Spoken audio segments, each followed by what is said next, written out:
Let us understand how to highlight cell with conditional formatting. Select all cells which needs to be highlighted as per condition and click on conditional formatting. Click on highlight cell rules and then click on greater than.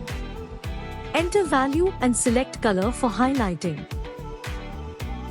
Click on OK and all cells greater than 40 will be highlighted with green color. Follow same process and now select equal to. Enter value and select the color. Click OK. Follow same process and now select less than. Enter value and select the color. Click OK.